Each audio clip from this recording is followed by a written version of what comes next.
actually carry out geophysical survey in so many states in the country. Politically, in 1987, that was when we do what you now call the zero-party election. The things you use to earn money are there. It's just for you to know how to think of developing them. Representing the people is you being a trophy of dividend of democracy to the people. The people are the beneficiaries. Being an executive director, I'll be able to help and use my experience. The state now, the environment is quite friendly. The foundation has been laid for even foreign investors, other investors within the Nigerian economy to come in.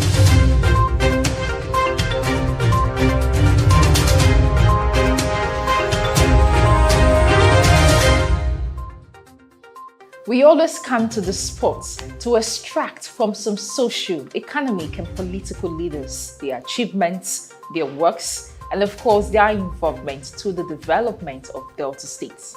Welcome to the biggest personality television program, Deltascope. My name is Isioma Adigo.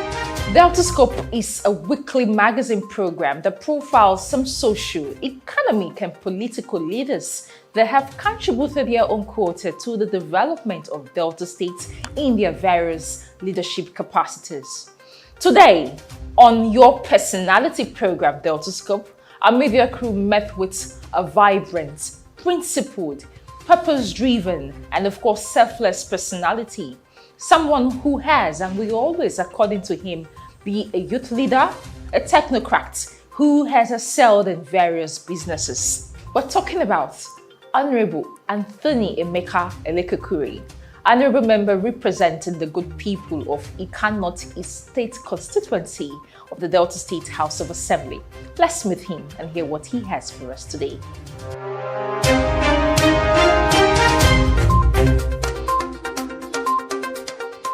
My name is Honorable Anthony Emeka Elekeokwuri. I am the Honorable Member representing Ikan North East in this Delta State Assembly. By the special grace of God, the Chairman, House Committee on Public Accounts. How has the economy, vis-a-vis the social landscapes, and the turbulence, and I mean turbulence, like about security, unemployment, cost of funds, how have that really affected your performance as a legislator? Well, we didn't come in believing that it's all going to be bed of roses. We all know that as a leader, you must provide a solution, and creativity is also encouraged. And the primary purpose of governance, according to the Constitution of the Federal Republic of Nigeria, as uttered, Section 12, subsection 2B, that the security and the welfare of the people should be paramount. And that is the reason why we are in government. So if you are in government, you don't have the welfare of the people in your mind, and you don't have the security of people in your mind, you have no reason or no business being in government. Exactly what we have done at the level of Delta State. If you know, prior to 2015, you hear a lot about Delta State. You hear a lot in terms of the militants. You hear a lot about issues of governance, transparency, and accountability. You can see that the paradigm have shifted. You can see that the narrative have shifted because we're not doing our best, and we happen to have a governor who actually came knowing what to do, who have been in government for a while, and who have also been a legislator, so he understands the dynamic of the system. I think he has been on all fours trying to create solution for our particular problem, our special problems that we have in Delta State. You represent the good people of Ikan North East. Let's look at your performance vis-a-vis your people. Have your people been robustly represented? Have you represented your people well? I will not do that, but I will try as much as possible not to appear as if I'm doing that. But the truth is that facts are sacrosanct. You cannot change facts. And I've done my best, within the resources that we have. I am a member of the House of Assembly. I do not try as much as possible to belittle the issues that we have on ground. More also knowing my powers in terms of appropriation and lawmaking. The primary reason why I'm here is basically to make laws, perform oversight function on those laws, make sure that we engender transparency and accountability vis-a-vis good governance and reduce waste. We have done that at the level of the legislature, and we had the support of the governor of the state. If you look at all the good governance laws that we have globally, we have passed almost all of them at the level of Delta State. Because if we don't fight corruption, corruption will fight us. And if we don't reduce wastes, definitely we will not be able to deliver those dividends of democracy to our people. So what we have done is to make sure that we engender good governance by making sure that, first of all, we provide a legal framework to be able to do all that. And what have you done? If you look at the fiscal responsibility law, to the public procurement law, to the MTEF, which is the medium-term economic framework, to issue of appropriation, which is what we call budget. And you look at the audit law, we have done all that. Today, we had a second reading on public finance management law. This is a law that will actually bring all the finance management laws to bear as a one-stop shop, making sure that responsibilities that are given to people, whether civil servant or public servant, they are able to perform those jobs without corruption, without actually trying to enrich themselves. Instead, do the work for which they have been appointed to do and make sure that they deliver good governance to our people. So we deliberately try to do this law so that our people can have a feel of what it is to govern. That's all we can do. So when we do that, we make sure that we perform oversight function on these laws to make sure that the executive are in all fours in trying to also implement these laws. You had the first degree in economics. Yes, sir. Yeah, from EPOMA. And you had a master's degree in economy. I just rounded my course up on my PhD in Univen. Now, if we have to place your constituency in economy for you and say, Honorable, how can we manage this constituency, the Ika Northeast economy? Let's look at the Ika Northeast economy, which is predominantly agro. Okay, and maybe 10-20%, white collar. How can you galvanize that economy, knowing fully well you're an economist before being a legislator? When we talk of economics at the micro level, it's a little bit different because, first of all, there are certain external factors. Even if I tell you this is the way to go, but there are certain external factors that we cannot control at that level. Because, first of all, you have no power to really control inflation, because inflation that is happening in Lagos is happening in Delta State. You cannot control the exchange rate. I guess there are certain things that you cannot control. Apart from all these external factors, there are also issues that you can manage at that micro level that you're going to say, okay, well, this is an agrarian society. What are we doing right now? What is the stage that they are right now? How can they be helped? So when you look at this, you say, okay, subsistence farming is what we have in Ika Northeast. And most of the farming that we do is basically to feed ourselves. The remaining is what we sell. There is no deliberate effort to say I'm producing just for sales. And until we get to that level, we will not get it right. And for us to get to that level, we must develop the agro value chains. For whatever we produce, you discover that you go to farm, if your bike is broken down on the road, before you come and pick it up, they have deteriorated, you are at a loss. So we look at those issues and say, okay, how do we develop the SMEs with nexus of job creation or wealth creation? And how do we help our people? And how, first of all, how do we even retain our able-bodied youths in the villages? Because the name, when you say a village, it has a negative connotation, which it's not supposed to be. Because if you go to a country like Germany, you have villages, but the villages is like the cities because, they have almost the same infrastructure, apart from the fact that you have, large number of people occupying the cities. So, but here, how do we bring development to our people so that you don't have reason to migrate? First of all, you have to look at that. And when you look at the issue of migration, that from the village to the urban area, you also look at the issue of land tenure. Our land tenure system. So, because this family group of persons who says they own this land, we all know that the concern is very, very clear that it is the state, the governor of the state is the chief custodian of lands in the state. But if you bring it down, the average man in the village does not know that. What he knows is that this is a family land. Now, whether he's able to farm the land or not is not important. So how do government come in to say, you're not using this land? How do you take over this land to make it productive? Why we also design a way for you to benefit from that land in terms of equity or any level of participation. So we must be able to deepen that process and understand the use of land. Otherwise, we'll not be getting it right, because the able-bodied people who are ready to farm might not even have access to this farmland to be able to farm.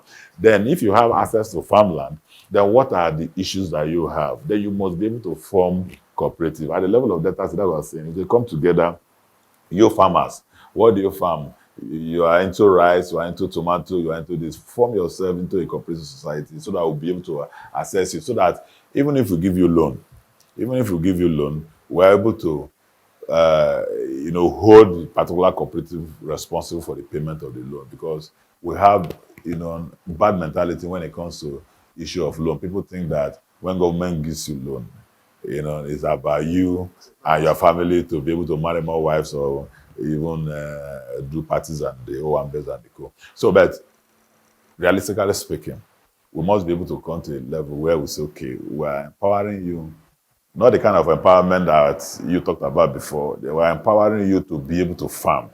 This is what we are expecting. Whether it is an agro system where you feed a particular company, you go and farm and sell to a particular company, the company process, because if we are not processing, we are not going to increase our value chain. And if we don't increase our value chain, we can't create employment, because everything that we do is about employment creation.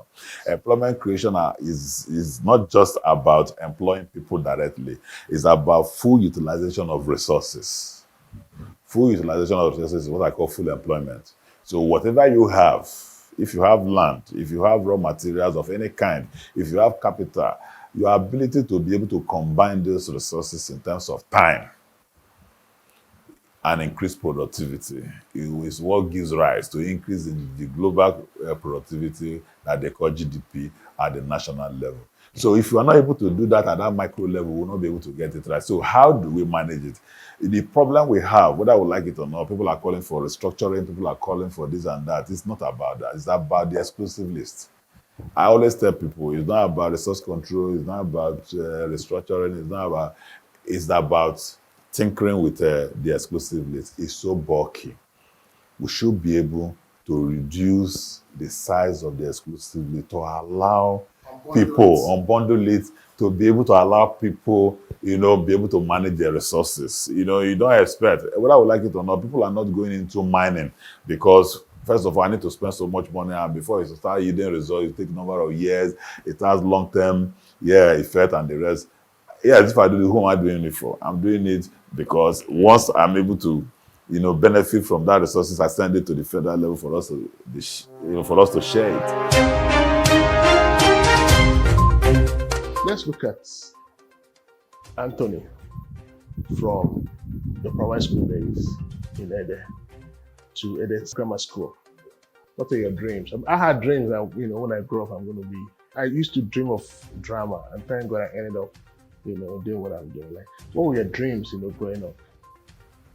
Well, growing up, like any normal child, my father was a civil servant, and he died when I was 5. And we came back to the village, and I started afresh in primary school. And it was just for me. Then there was no real dream actually until I probably got to secondary school. Then it was just for me to pass my exams, make sure I do well, make sure I'm a good child. My mother would always tell me, you don't have father. And I hate being reminded that I don't have father, because it's a situation that I needed to deal with. Early in life, I discovered that if I continue to dwell on the fact that I don't have a father, then I will not be able to succeed. Deal with it, it's over. You don't have a father, and there's nothing you can do about it. So my struggle began very early in life. I realized that I didn't need anybody to tell me that, look, you need to do more than others to be able to, meet up with your friends. I had friends whose fathers were teachers, basically teachers at that rural level. So it was basically a dream that requires me passing my exam and coming up at the top level, first, second, and third. Because my mother would What not. position were you retaking? Yeah, first, second, third, around that. But it was always first position, if I can remember. But I remember that in my primary six, I was top in my class. So that's what I remember. But I know that I didn't come below fourth position. So we did all that in secondary school. So I saw all these extension service people coming to my village to look at farms and co. So I had interest in farming. I had interest in. I was dreaming to become an agroeconomist, an agronomist, and the rest and that because I was really fascinated with farming and things. Because I know that things that are essential in life are basically things that involve farming, whether it's in terms of food or in terms of clothing, in terms of housing. There is no way you will not deal with the issue of farming in terms of these three essentials. So I had interest in farming. I had farms in my secondary school.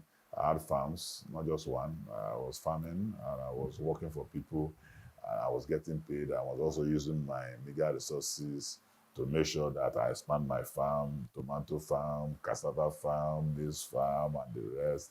Also, like that. I was moving my life. Then I entered into photography.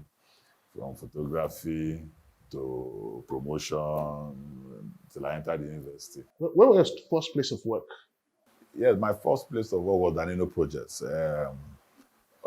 My youth service was in Central Bank of Nigeria, and I happened to be posted to estate office under building and engineering department.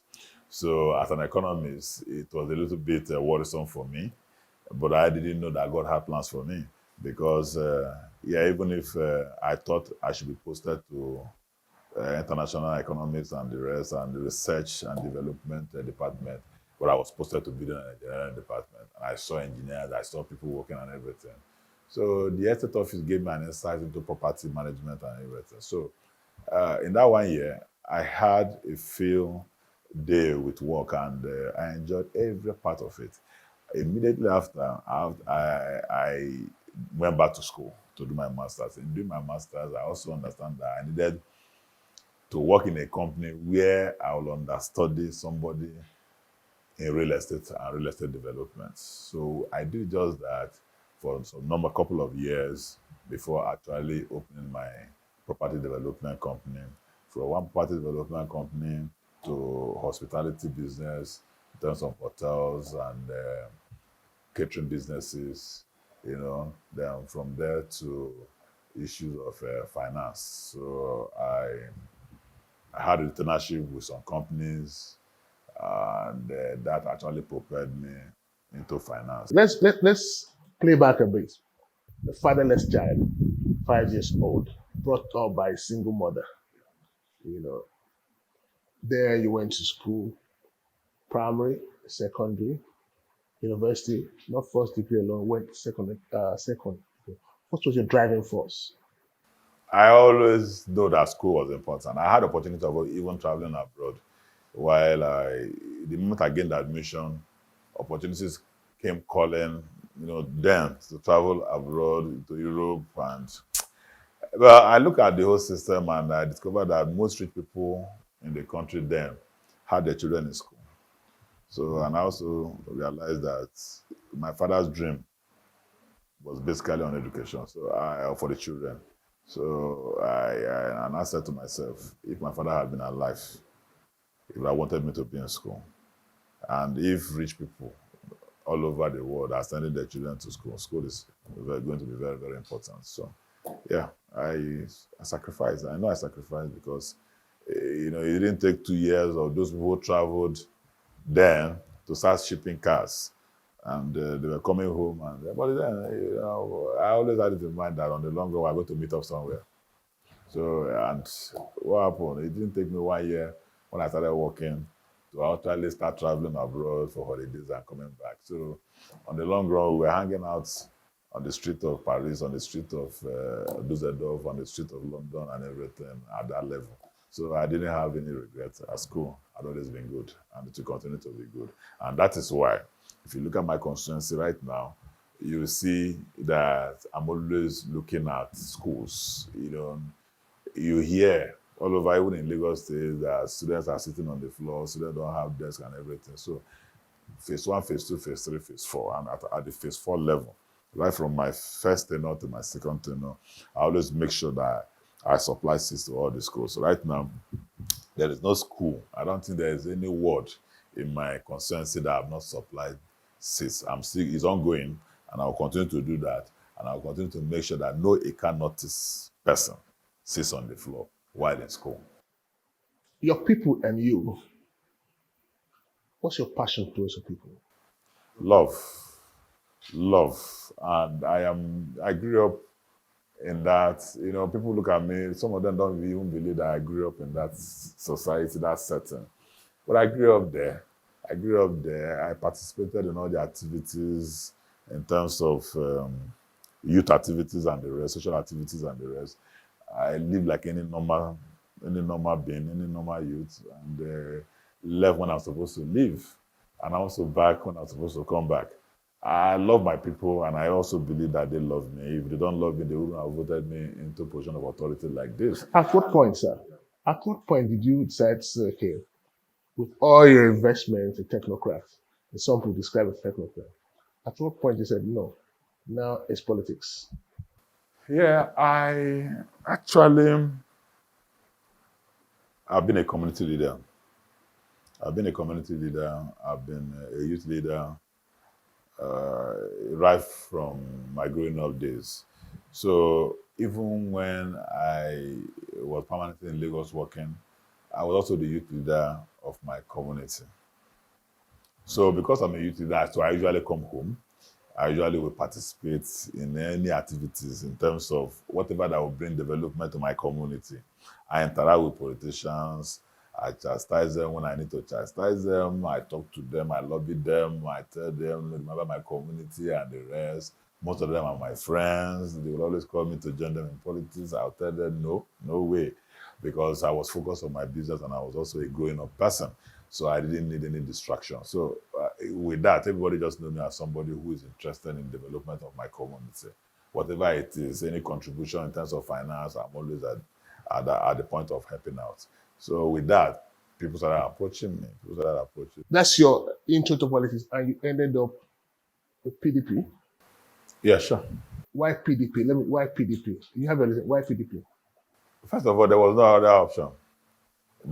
other option. In my constituency, it was PDP. And apart from that, all my friends, all the people that I like in terms of politics are all in PDP. And Senator Dr. Elekeokwuri is somebody I have been looking up to for a very long time. And if he's in PDP, definitely I'm going to be in PDP. So there was no any other option on ground in terms of my local government. So just basically PDP, unless you want to run against the train. Then there was no need doing that. So I just joined the train, and we are moving on the same direction.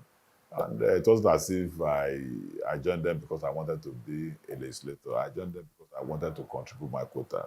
And here I am. So it has really... Let me ask you the obvious question. And I don't know the obvious answer, but I know the obvious question. What has PDP done to the States? A lot.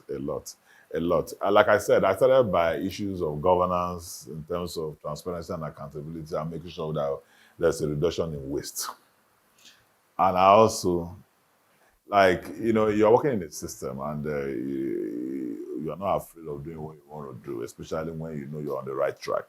And the governor is supporting you because he knows that you are supporting the system to grow.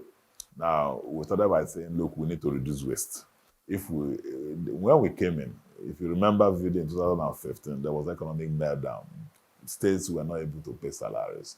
So the governor came in at that point, and there was no money anywhere. The state was indebted to a level, and to pay salary was an issue. So all he needed to do was organize himself and say, okay.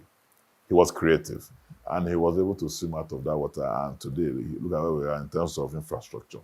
So on a final note, how would you encapsulate your journey in politics? This from when you started now. How would you say it's been? It's been good. It's been good. I have no regret whatsoever because if you look at what we have been able to achieve, there's no way I would have been able to achieve those things even in the private sector. I always tell people, if you're not ready to serve the people, don't go into governance. You must be close to the people. That's why I'm always home. There's no 1 week I don't go home. I go home, my gates are open. Whatever it is, you call, you tell me about your problems and everything. You want I'm able to solve, I solve. Because oftentimes the people at the grassroots look at you as a God that can solve all their problems. So when you are not able to solve them, they are disappointed. But you also need to manage them and manage their expectations. So I think I've been so relevant to certain situations that we have at that level. But we can, like I always say, we can do better if we have the opportunity.